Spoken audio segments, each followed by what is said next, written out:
Good morning, Whitesburg student parents. This is Cody here. I just want to say I hope that you have a great fall break. I hope that it's fun and relaxing. If you're traveling, praying for safe travels. If you're staying at home and relaxing, I pray that you do indeed get that relaxing time. And same for your students, and you have a good fellowship with your family. This week, because it is fall break, we don't have any activities going on. So there's no high school Bible studies, no middle school hangouts. There's no Wednesday worship for middle school or high school. I will say I do know that there are some high schoolers planning on their own accord to have some fellowship time at the South Campus Pavilion, playing volleyball and football and things like that. So if you do have a high schooler who wants to go participate in that, they're welcome to. Student-led, looking forward to it though. But this week, relax. Also this week, be praying for Kelsey Swords and her husband. They are in Central Asia on our Go team there.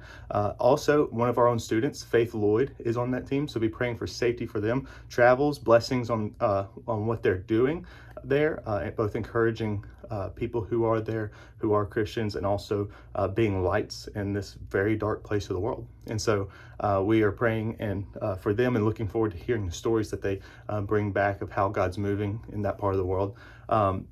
But that being said, our prayer for this new building is that we see God move in it. We understand that this building isn't going to save people. This building isn't going to cause revival. This building isn't going to make disciples. It's a tool that the Lord's blessed us with, and we pray that it's His Spirit and His Word that moves within it, that changes lives, that we see missionaries rise up to go overseas out of this building. I pray that we see pastors raised up. I pray we see future deacons, future women who will lead women's mentoring programs. I pray that we see life group teachers. I pray that this building is to raise up the next generation. They're calling this next generation the revival generation, and I believe it.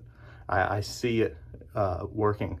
I see it not just in our own church, but even outside of it. Last week, I got to go speak to Huntsville High and saw many kids who on their own accord in a public school choose to go to hear about the gospel as opposed to going to other fun clubs that they could have picked. And so the Lord's doing something in Huntsville. He's doing something in our community, but He is doing something all over our nation with this next generation. Pray that He continues to do that. Pray that we don't miss this moment, that we look for the opportunities that He gives us to invest in others. And I pray that in this new building, we see families strengthened. I pray that we see disciples made, and those disciples go make other disciples. And I pray that it is a place where people walk in, they feel family because they feel the unity on the gospel above all. But we are praying for the Lord to move greatly and to show out in this new building. Continue praying with us in that.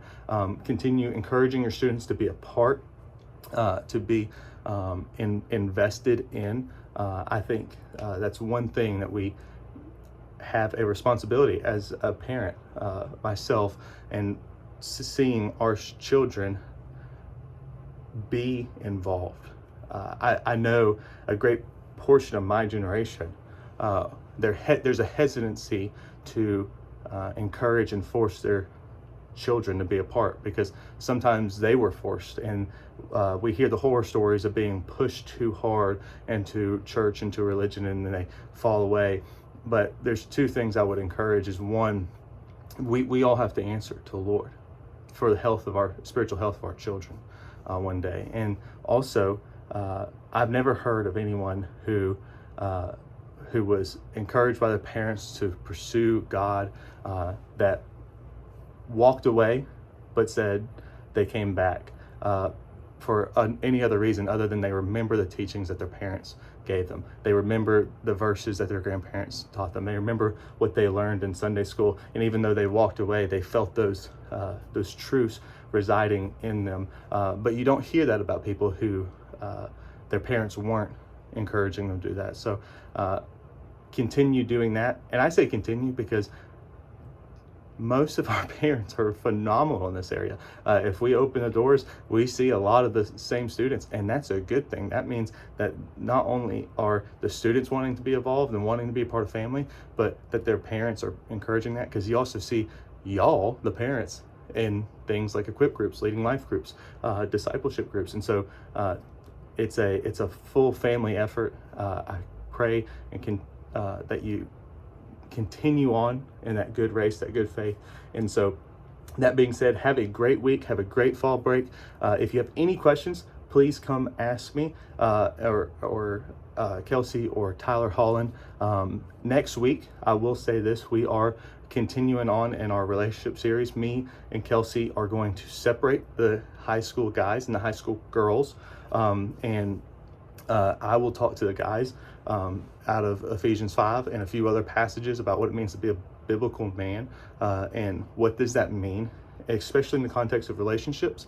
And then Kelsey will be talking about biblical womanhood and what that means in the context of relationships. I will say, if you have any questions about what we're saying specifically, please ask. We're fully transparent on what we teach and what we're going to say. So we do not mind providing you with that content. We do believe that the Bible teaches a complementarian view of the genders, and so that is what we're going to teach. And so if you have any questions, please ask me, and we will love to have a conversation about that. So that being said, praying for you. Have a great fall break.